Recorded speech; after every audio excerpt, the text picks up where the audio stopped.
Joining us live now on India Today is Khatira Hashmi, a former Afghan cop who alleges that she was shot at, beaten and blinded by Taliban in Afghan's Ghazni province about a year and a half ago.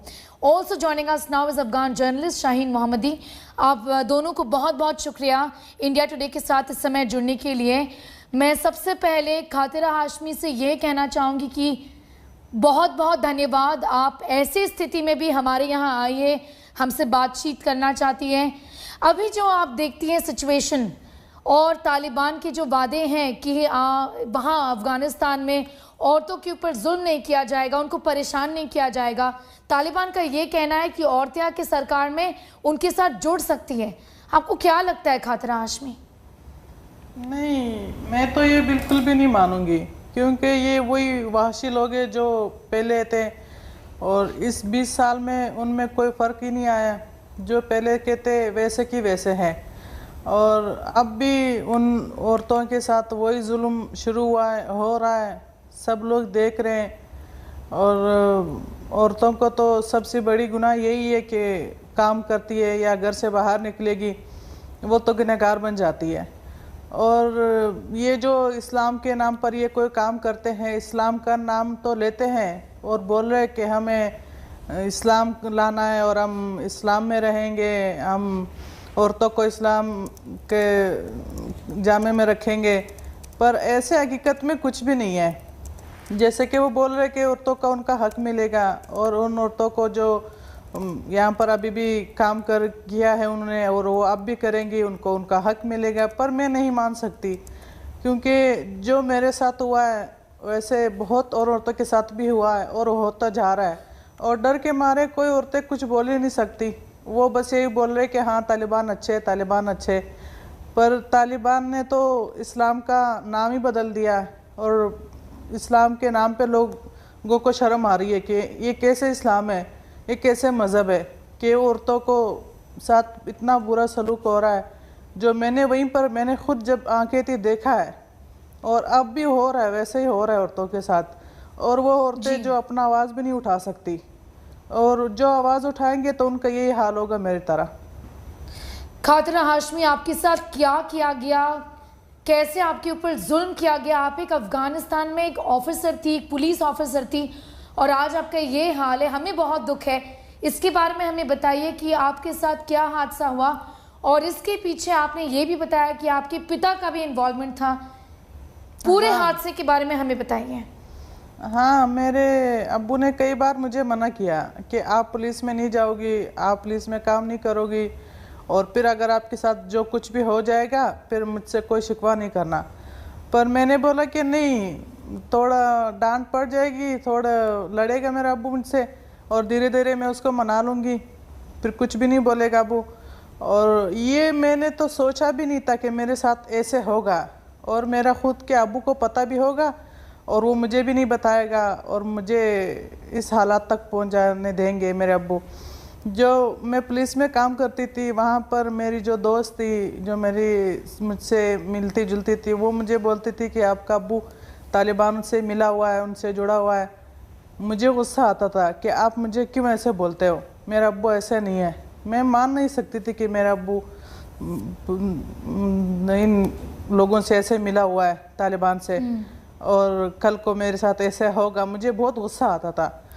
पर जब मैं अपने काम से घर की तरफ जा रही थी और 3 लोग तालिबान जो थे, जबकि 2 मोटरसाइकिल पे थे और एक नीचे खड़ा हुआ था मेरे घर के पास ही, और उन्होंने मुझ पर अटैक किया और मेरा ये हाल कर दिया। और मुझे 8 से 10 ब्लूट लगे और 8 से 10 चाकू लगे मुझे और सर पे ब्लूट लगने के बाद मैं बेहोश हो गई थी, मुझे कुछ पता ही नहीं चला। और फिर चाकू से मेरे आंखें भी उन्होंने निकाल दिए। इन ब्लूट से तो उनका दिल नहीं भरा, फिर मेरे आंखें भी निकाल दिए। और जबकि मैं 2 माह की प्रेग्नेंट भी थी। और फिर मुझे गजनी से काबुल शिफ्ट किया और मुझे हॉस्पिटल लेके गए, जबकि फिर उसके बाद डॉक्टर ने बोला कि इसकी आँख कभी रोशनी आ नहीं सकती आँख में, और मेरा ऑपरेशन कर दिया। और फिर काफ़ी दिन तक मेरे आँखों में पट्टी लगी हुई थी। 4 दिन के बाद जब मैं होश में आई और मैंने बहुत देखने की कोशिश की, मैंने कुछ नहीं देखा। और उसी दिन से लेकर आज दिन तक मैंने कुछ भी फिर नहीं देखा अपनी आंखों से। और अब जैसे कि आप सब लोग देख रहे हो कि मैं एक ज़िंदा लाश बन चुकी हूँ।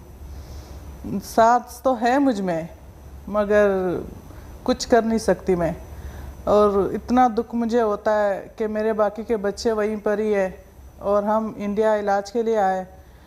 और जब हमें पता लगा कि वहाँ पर दिन से दूसरे दिन तक हालात इतने बुरे होते जा रहे हैं, और जब उनको ये पता लगा कि मैं अब भी ज़िंदा हूँ, उन्होंने फिर से मेरा तलाश शुरू किया। और डर के मारे हम वापस जा नहीं सके वापस अफ़गानिस्तान, हम इंडिया में रह गए। और इंडिया में भी बहुत सख्त हालात में हम, क्योंकि मेरा पति कोई काम कर ही नहीं सकता और वो मेरे साथ ही रहता है घर में। पहले तो मुझे वहीं से जो पुलिस में मैं काम करती थी मुझे पैसे मिलते थे, अब तो वो भी नहीं मिल रहे मुझे। यहाँ पर भी हम बहुत बुरे हालात में हैं। और सबसे बड़ी बात यह है कि मेरे बच्चे वहाँ पर है और 9-10 दिन हो गए कि उनसे हमारी कुछ बात भी नहीं हो पाई।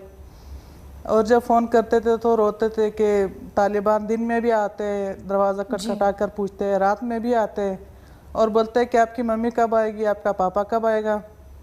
अगर वो नहीं आएंगी तो हम आपके साथ कुछ भी कर सकते हैं। और डर के मारे आज 10 दिन हो गए कि मेरे बच्चे पता नहीं कहाँ चले गए घर छोड़कर। और कुछ ये पता भी नहीं कि अब कहाँ गए, अब जिंदा हो या मुर्दा, मुझे ये भी पता नहीं है। और हम उनका फ़ोन देखते देखते पर उनका कोई ना फ़ोन लग रहा है ना कुछ पता उनका लगा कि वो गए कहाँ। और यही डर मुझे रहता है कि ऐसे ना हो कहीं जो मेरे साथ हो मैं मेरे बच्चों के साथ हो जाए, क्योंकि मैं अगर अब ज़िंदा हूँ तो सिर्फ अपने बच्चों के लिए। आपके बच्चे खातरा हाशमी अभी किसके पास है, कहाँ है अफगानिस्तान में, कितने बच्चे हैं आपके, कौन उनका देखभाल कर रहा है? वहाँ पर तो मेरे पति के माँ भी है और उसके भाई भी है, उनका बाकी हमारा सारा परिवार तो उधर ही है। पर उनके दो यानी मेरे देवर दो जो छोटे थे मेरे पति के भाई, वो मेरे बच्चों के साथ ही रहते थे दोनों। पर अब वो ही लेके गया उनको डर के मारे। अब ये पता नहीं कि वो उनको कहाँ लेके गया है, हमें कुछ किसी ने बताया नहीं कि अब वो है कहाँ पर। क्या तालिबान उनको लेके गए हैं, क्या वो कहीं और जगह पर चले गए हैं? अब किसी से हमारी बातें नहीं हो पा रही, फ़ोन ही नहीं लग रहा किसी से जब हम किसी से पूछे कि वो है कहाँ। आप कहती है खातरा हाशमी ये सब होने के बावजूद तालिबान अभी तक आपको ढूंढ रहा है, अभी तक आपसे कोई चीज़ का बदला लेना चाहता है? क्योंकि आप एक पुलिस ऑफिसर थी, अपना नौकरी करना चाहती थी, आपने कहा कि आप हमेशा एक पुलिस ऑफिसर बनना चाहती थी, इसके वजह से तालिबान आपको मारना चाहता है?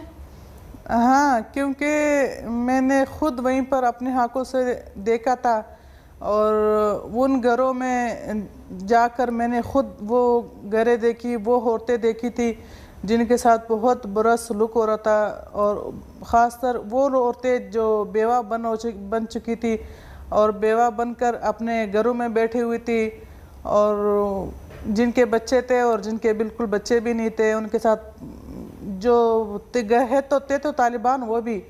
पर जब उनको पता लगा कि मैं पुलिस में काम करना शुरू हो गई है और मैं पुलिस में काम कर रही हूँ, तो उनको ये लगा कि ये तो हमारे घर आती जाती थी और कई बार तो मुझे घर से मना भी किया था कि आप हमारे घर नहीं आओगे।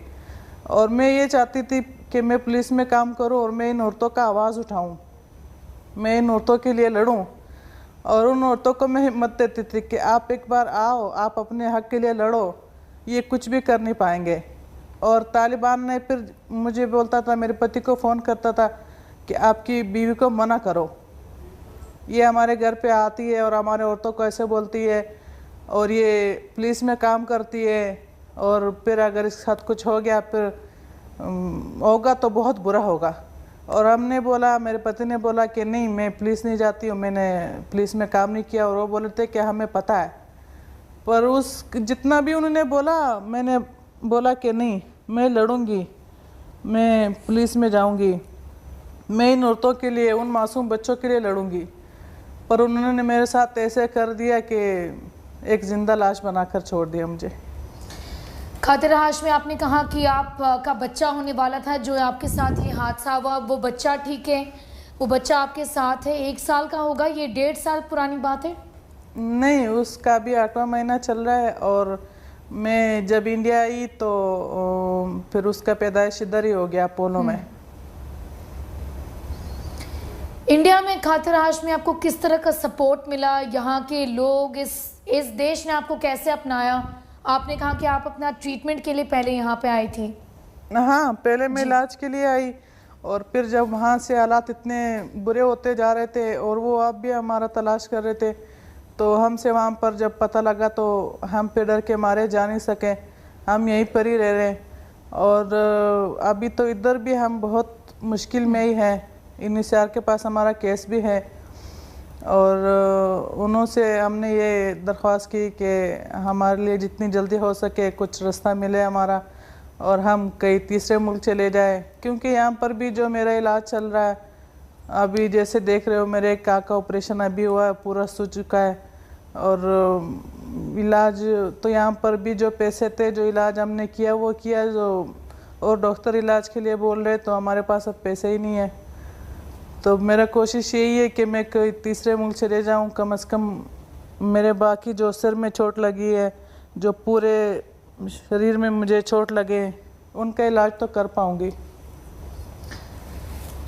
शाहीन मोहम्मदी, आप एक पत्रकार रह चुकी हैं।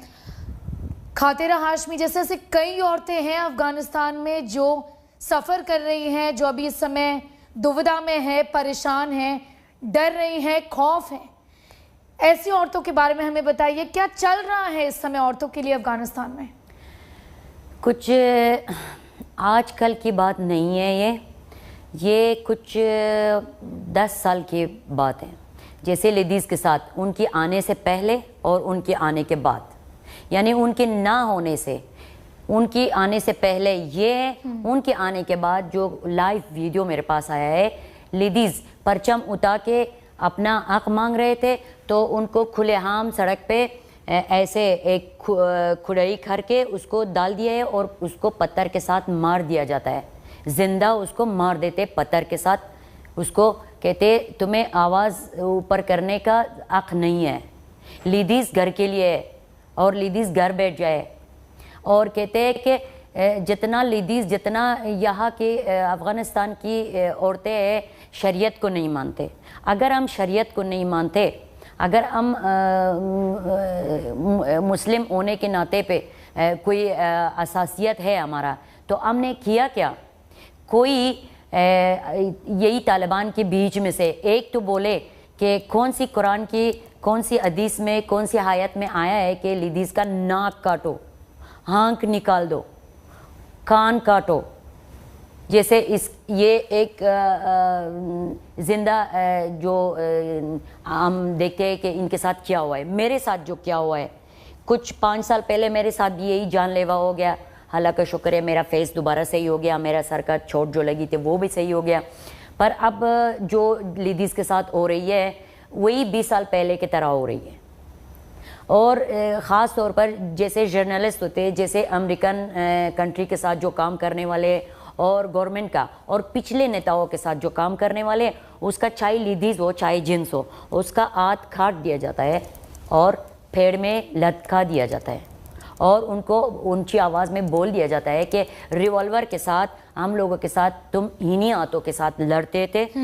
और हाथ को काटने के बाद उसी हाथ को जिस जगह कट गया है उसको ऑयल गर्म करके डालते हैं, जला देते हैं।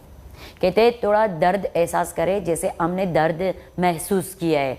अगर ये वो लोग है जो पहले था, अब उससे बढ़कर हो गया है। अगर ये लोग चेंज हो गए, पर अगर चेंज हो गए, लेडीज़ को खुलेआम अभी वीडियो दिखाते दिख रहे हो आप, क्यों खुलेआम पत्थर मार के उसको जिंदा मौत के मुंह में डाल देते हैं। शाहीन मोहम्मदी और खातिरा हाशमी, आप दोनों जैसे बोलते हैं, इस बारे में हमें सुनने के बाद डर लगता है। ये कैसा आप दोनों का एक्सपीरियंस रहा है, खास करके खातिरा हाशमी का? हम सिंसियरली चाहेंगे कि आप रिकवर करें। कुछ अगर आपके लिए होप है आपके आई साइट वापस आने के लिए, हम दुआ करेंगे कि आपके आई साइट वापस आ रहा। बहुत ही ब्रेव हैं, बहुत बहुत शुक्रिया हमारे यहाँ आने के लिए, हमसे जुड़ने के लिए। Thank you both for being with us, for joining us here on the broadcast. Thank you. Shukriya. Thank you. Well, with that, it's a wrap on this bulletin. For all news and updates, log on to our website. That's indiatoday.in. You can also download the app. Much more on the other side of this break. Stay on with us.